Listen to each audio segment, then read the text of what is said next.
Definitely just the different ways that we're called to live from other teenagers, because, I mean, I guess there's a lot of teenagers that claim to be Christians, but they don't really live it, and to actually live it calls you to live a completely different way than you would want to, So you have to give up a lot of social circles that you would like to be a part of. Probably having to kind of explain, like, some things we do, like, to friends that aren't Christians, like, or try to get them to come to church when you're kind of afraid of what they're going to say. Following what's right, because you want to stray off with the crowd, but you've got to, go be not of this world. And so that's kind of like one of the main things I struggle with, getting caught up with other things instead of God.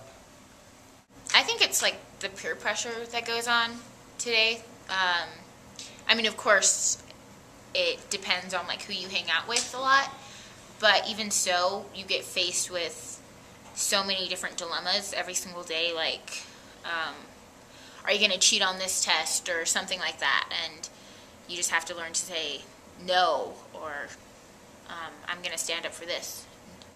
Just going through school, and there's a lot of temptations in school. Like, a lot of people don't even know what goes on in school. Like, it's ridiculous how easy, like, you can get your hands on something, or like how easy it is to like just be tempted with things, and sometimes you don't even think about it until it's like right up in your face. It's probably the peer pressure of people who aren't Christians trying to talk you into how God doesn't exist because there's no proof that he does, and when you try to explain the proof, like, sometimes they won't believe it, or sometimes they'll just blow it off like you never said anything.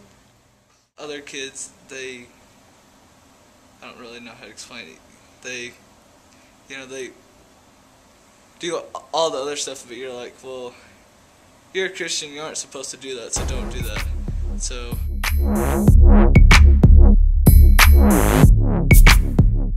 I get so sick and tired of seeing like just Christians or people claiming to be Christians, and then they completely make a joke out of real Christians, because they don't live out their faith, and they're just, people are like, oh wow, that's a Christian, there's no difference between the way they live and I live, so what's the point of going to church or any of that? So Christians need to wake up in the way we reach out to people. I don't think we're reaching out as hard as we should be trying, because we will set an example at church around our church family, but then when we go out into the real world, we'll change our attitudes and like not act how we should, and like people say, well, she's a Christian, like you couldn't really tell. And truth, because they are very low in truth and reaching people. They just want to sit on their couches and stuff and call themselves a Christian. And a lot of Christians like need to be more open with stuff that's going on. Like, so many people are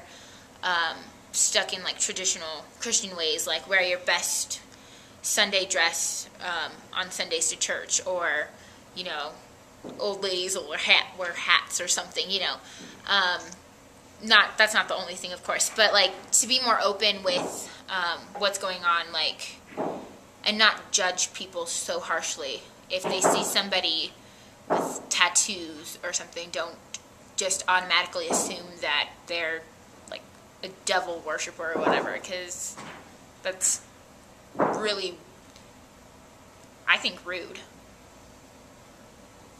I think they need to go more out, like in public.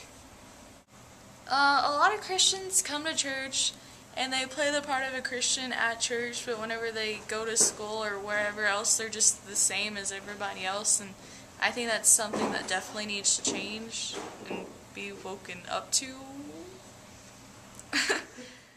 Walking the walk, and not just, like, there's too many people who claim to be Christians and who are, but they just save it for church or church activities, but in their lives, especially when no one's looking, I know there's way too many people that they're just like behind closed doors and they're like, oh, well, no one will have to find out or anything, so it makes things better.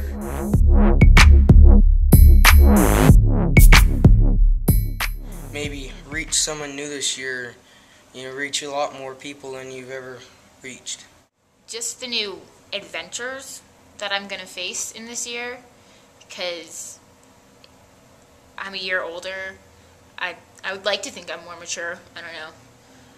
People might say I'm not, but whatever. I guess just with all the transition and change that's happening in life right now with being a senior, I guess the biggest thing is just the opportunity to grow. Because, I mean, after a lot of Christian teenagers graduate high school, there's a large number that pretty much give up on their faith and stuff, and the biggest goal for me is just to grow and not become another statistic. I get the chance to know that I get to help this generation, and I'll help younger people, and I feel like, oh yeah, I helped somebody in 2011. I get to help people in this year, I guess. I get to go on a mission trip to Canada this summer, and this is my first mission trip, and so that'll be pretty cool, because I can't wait to go tell people about Christ and everything. So.